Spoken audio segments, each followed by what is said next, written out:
Acompanhe os programas de nosso acervo que são disponibilizados diariamente na internet e transforme seu lar no lar do Progredir Infinito.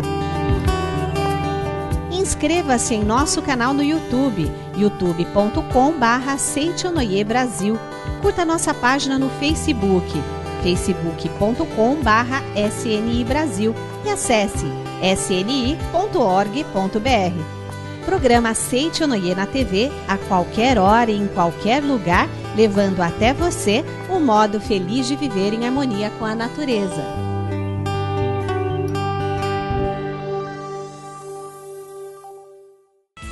Olá! Para encher sua vida de boas energias e fazer todos os seus sonhos se realizarem, está no ar mais um programa Seitonoi, um modo feliz de viver. Hoje, a professora Marie Murakami ensina que o pensamento é a motriz do seu destino. Seja você também o mantenedor do programa Seitonoi na TV. Acesse o site sni.org.br/SNITV ou pelos telefones 0800 770 2600 ou pelo 0 operadora 11 5074 4180. E transforme a sua vida e a de muitas pessoas através da sua doação. Muito obrigado. Quando você confirma mentalmente uma ideia, seja ela boa ou má, você se associa a essa ideia e ela passa a ser parte da sua vida. Por isso, controle o que passa pela sua cabeça a cada momento e conceba somente coisas positivas, viu? Pois seu pensamento é a motriz do seu destino. É o que vamos aprender agora na palestra da professora Marie Murakami.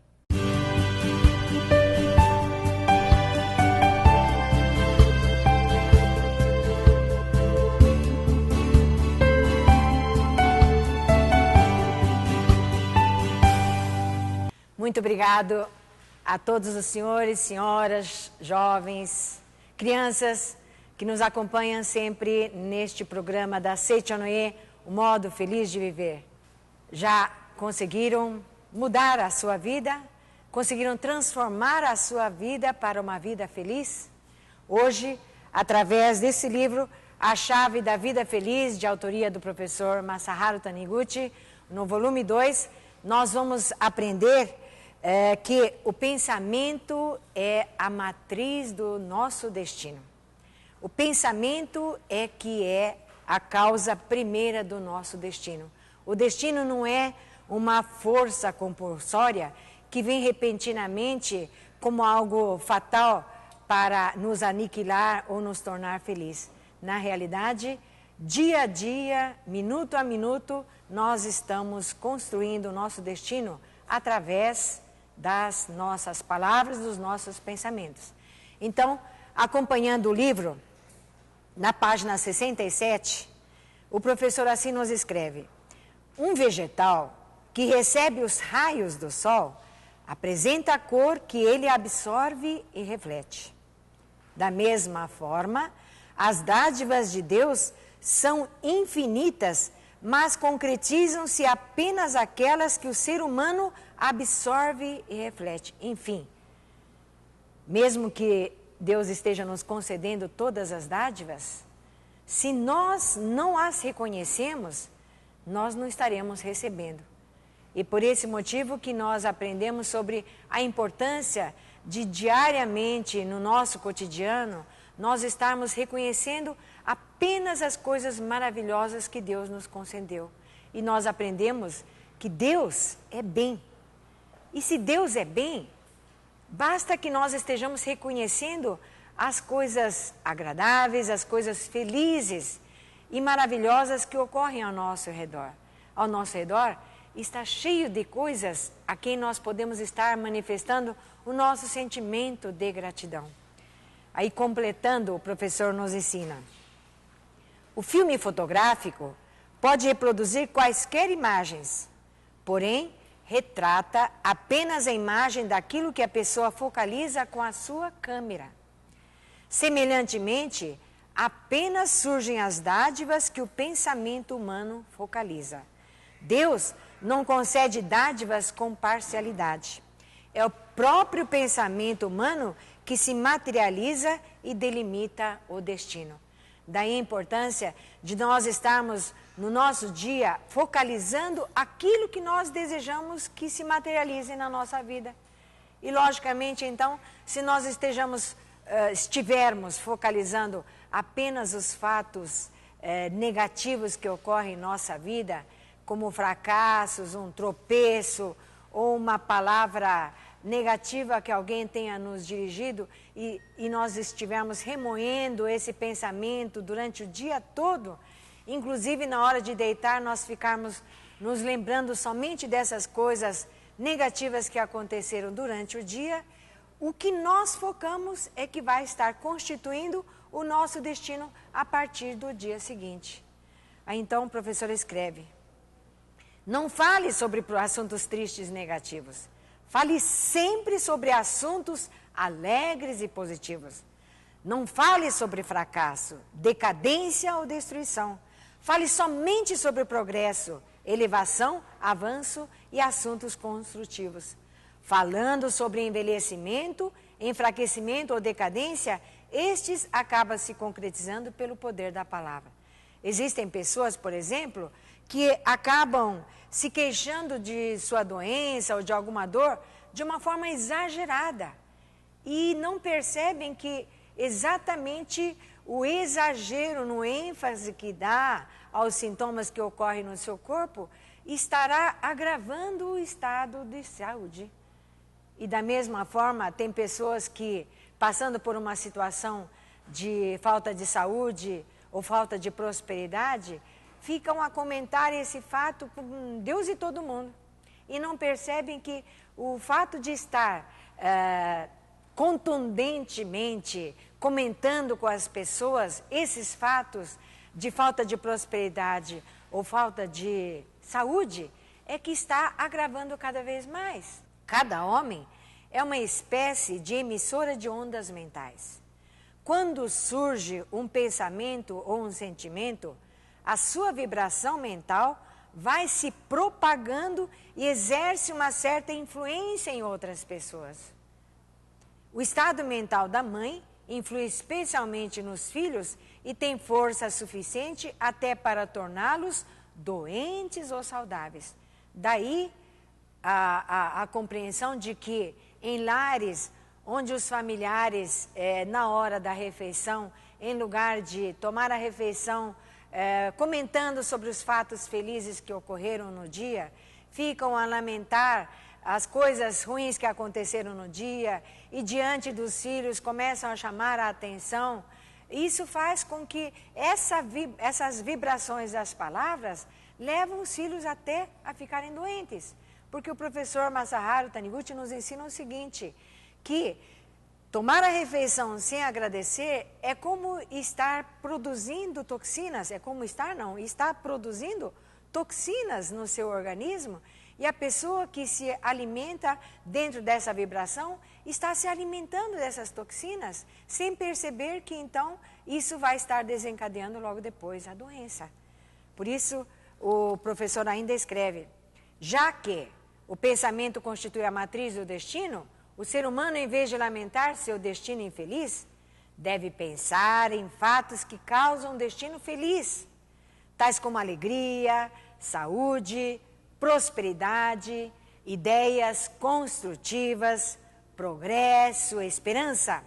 Deve pensar que toda a sua família está em harmonia e unida, que as pessoas com quem tem contatos superiores, subordinados e colegas, estão em total harmonia e cooperação, progredindo junto. Quando alguém chega para você e cumprimenta, bom dia, boa tarde, como você está? Como é que você responde? Cada vez melhor, ou tão bem quanto você? Se esta é a sua forma de cumprimentar, você já está colocando aí a matriz do seu destino. Quer dizer, matriz para que o seu destino seja maravilhoso. Se lhe perguntarem como vão os seus filhos, daquele jeito. Daquele jeito você está sugerindo o quê? Que não está bem. E você não percebe que essa palavra vai estar fazendo com que, se a vida dos seus filhos não está boa, logicamente vai piorar cada vez mais. Então, se alguém lhe perguntar como vão os seus filhos, estão maravilhosos. Maravilhosos porque são filhos de Deus. E quando você disser dessa forma, você vai estar acabando influenciando a pessoa que está perguntando, e ele vai dizer também, quando você perguntar, e os seus como é que estão? Estão muito bem como os seus. Então, nós precisamos saber que a felicidade de uma nação, a felicidade, começando lá em casa, a felicidade da sua família, a felicidade, o estado de saúde da sua família, o estado econômico da sua família, depende das palavras e dos pensamentos que você norteia, tá? Então, é muito importante que nós tenhamos essa preocupação em conscientemente nós estarmos policiando as palavras que saem de nossa cabeça, policiando aquilo que vai na nossa mente. Vendo os noticiários, eu fiquei muito feliz em ouvir o posicionamento do nosso presidente da República. Ele sempre foi contundente em dizer, o Brasil não está em crise. O Brasil não está em crise. Pode o povo inteiro do Brasil estar dizendo que o Brasil não está bem, mas o presidente precisa dizer que o Brasil não está em crise, que nós estamos bem. Isso é muito importante, porque o chefe da nação é aquele que, não só através da palavra, através das suas tomadas de decisões, ele comanda o país. Mas, sobretudo, ele comanda através das vibrações de otimismo, de palavras de encorajamento. Então, eu quero aqui neste momento aplaudir esse posicionamento do nosso presidente da República, porque infundindo coragem, otimismo, é que os brasileiros vão se sentir assim num porto de segurança para poder estar enfrentando a crise. Então, que nós que somos brasileiros e que diz que Deus é brasileiro e que a característica do povo brasileiro é essa alegria contagiante, que nós possamos estar emitindo aqui do nosso Brasil essas palavras que fazem com que outros países se sintam influenciados por essa vibração de euforia que são emanadas aqui pelos nossos brasileiros. E, sobretudo, aqui o professor Masaharu Taniguchi, ele escreve uma coisa muito importante na página 72 do nosso livro. Os senhores poderão ver que o título do livro é A Chave da Vida Feliz. E nós vamos ver que transformar a nossa vida, por pior que ela esteja, é num passe de mágica. Basta que você mude o seu estado de espírito, conscientizando de que, acima de todos os problemas da nossa vida, está a proteção de Deus. E Deus está sempre fornecendo para nós todas as dádivas que nós necessitamos na nossa vida. Basta que nós estejamos focalizando essas dádivas, sem que estejamos nos atendo ou focalizando em coisas que Deus não criou, como sejam as fatalidades, as coisas negativas. Então, aqui o professor escreve, página 72, se procurarmos ter sempre pensamentos e sentimentos de paz e amor, poderemos contribuir para a paz do mundo. Se mantivermos sempre um espírito de conflito, estaremos estimulando o espírito de toda a humanidade para o conflito. Com isso, estaremos nos transformando em causa provocadora de guerra. Olha a força das palavras. A Constituição da Unesco também diz que a guerra se inicia primeiro no mundo mental. O conflito que surge no mundo mental é que se materializa no mundo físico e se transforma em guerra de fato. Dentro de um lar também pode estar em estado de guerra. E o estado de guerra, ela surge primeiro na mente. Então, devemos estar norteando a nossa mente somente com bons pensamentos no dia a dia. Se a nossa mente está cheia de conflitos, de atritos, de irritação e de discórdia, tudo isso vai estar desencadeando dentro do nosso lar um clima também de discórdia e desarmonia. Recentemente eu tive a oportunidade de ler um livro que fala a respeito de um trabalho que foi realizado por 2 professores da Universidade de Harvard, lá em Boston, da área de criminologia.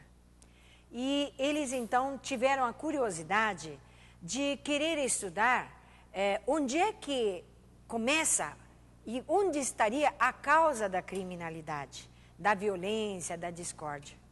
E daí então eles foram procurar saber quais eram as cidades mais onde havia a maior índice de criminalidade. E chegaram à constatação que era em Washington e Nova York. Isso na década de 1980. Então, os 2 foram para essas 2 cidades e lá chegaram, então, a estudar junto com a municipalidade e viram que a maior taxa de criminalidade ocorria nas estações de metrô. E quando eles foram visitar as estações de metrô e os vagões de metrô, eles viram que os vidros estavam todos quebrados, as paredes todas sujas, imundas, cheirando mal. E eles começaram a passar várias horas nesses locais para tentar, então, descobrir ou entender por que os crimes surgiam naqueles locais. E perceberam uma coisa curiosa, que quanto mais eles permaneciam nesses locais, eles começaram a ficar irritadiços, nervosos, e por pouca coisa eles se estouravam, ficavam bastante nervosos e tinham vontade até de espancar as pessoas. Vejam, senhores. Aí concluíram um estudo de que onde existe desordem, onde existe imundície, ali começa a exalar uma vibração que leva as pessoas que frequentam esses locais a estarem agredindo o outro com palavras ou fisicamente ou até atentando contra a vida dos outros. E eles então, esses 2 professores, levaram o resultado desse estudo para a prefeitura dessas 2 cidades, que então convocaram centenas de voluntários para fazer assim a limpeza nesses metrôs das 2 cidades, trocaram os vidros, lavaram as paredes, deixaram tudo muito limpo. E foi constatado cientificamente que, naquele ano, a criminalidade caiu para apenas 25%. Esse estudo prova para nós a importância do que seja a vibração que sai, mesmo dos objetos, a da roupa que nós usamos, enfim, tudo, ela emite uma vibração que vai estar fazendo com que esteja desencadeando esse clima de desarmonia ou desordem ao nosso redor e faz com que haja todo um clima de mal-estar e faz com que o nosso destino seja um destino infeliz. Daí a importância de nós vermos, eu estou aqui com o livro Ciência da Oração, um livro também de autoria do professor Masaharu Taniguchi, e que fala sobre a importância de nós estarmos vivendo o dia a dia em estado de oração. Estado de oração, quando fala em oração, a pessoa pensa que tem que ficar assim em posição de oração, fechar os olhos, parar o trabalho, parar tudo para ficar em posição de oração. Viver em estado de oração é viver em estado de gratidão. Então, aqui conta vários relatos de pessoas que estavam assim, num estado assim de desarmonia total, falta de saúde, falta de prosperidade, e quando orientados para estar vivendo em estado de oração, a sua vida muda. Então, quando, por exemplo, acorda pela manhã, a importância de estar abençoando os familiares e com um tipo de palavras, como está dizendo, como está aqui, que esta manhã seja uma manhã abençoada para Deus, para mim e para os meus familiares. Quando estiver lá no lavatório, escovando os dentes, lavando o rosto, como diz aqui, esta água flui de um dispositivo que Deus criou através da mente de diversas pessoas e, portanto, esta água que estou usando para lavar o meu rosto é como um batismo de Deus que lava e purifica todos os meus erros, preocupações, pensamentos e desagradáveis. E o livro ainda orienta, quando vai sair para o trabalho, saia também em estado de oração, saia em estado de graça, abençoando os seus familiares em lugar de ficar saindo de casa, chutando a porta, pisando o rabo do cachorro, saia abençoando todos os seus familiares. Quando estiver dentro do ônibus, ou quando estiver dirigindo o seu carro que está no farol vermelho, não fique achando ruim porque o farol fechou justamente na sua hora. Pense que naquele momento Deus lhe deu oportunidade para você estar agradecendo ao motorista da direita, da esquerda, que vai para frente, de você estar abençoando o tempo, abençoando todas as pessoas da sua cidade. Enfim, onde quer que você esteja, no trabalho, abençoe tudo que vem à sua mão. Uma caneta que você pega, abençoe, obrigado. Uma folha que chega à sua mão, abençoe, muito obrigado. Que esta folha faça feliz a muitas pessoas. Que quando você vai se servir de uma refeição, abençoe aquela refeição. Abençoe a pessoa que preparou a refeição. Abençoe todas as pessoas que colaboraram para que essa refeição esteja na mesa. Enfim, quando você consegue transformar a sua vida em vida de bênção e gratidão, você estará aí colocando a semente necessária para que a sua vida se transforme em uma vida maravilhosa. Deus os abençoe e que você possa realmente transformar a sua vida através da Seichonoye, o modo feliz de viver. Muito obrigada. As descobertas e despertares de mais um programa Seichonoye, um modo feliz de viver.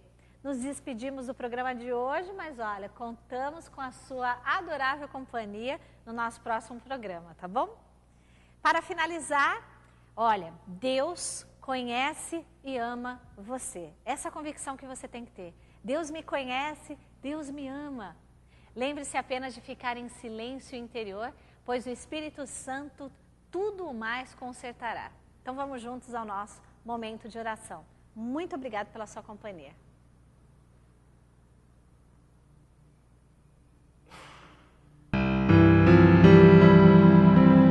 Oração para receber a força divina. Sou filho de Deus. Isto significa que a vida de Deus fluiu para dentro de mim e se tornou minha vida. Por essa razão, dentro de mim se aloja a força curadora infinita de Deus. A vida universal de Deus não apenas se aloja em mim, mas brilha vigorosamente em meu interior. Não sou de forma alguma um vulcão extinto que apenas aloja a vida de Deus. Sou um vulcão ativo da vida de Deus. Sou algo semelhante à cratera de um vulcão por onde jorra a vida de Deus. Veja o vigor da minha vida que jorra saudavelmente, impelida pela grande força vital de Deus que se aloja em meu interior.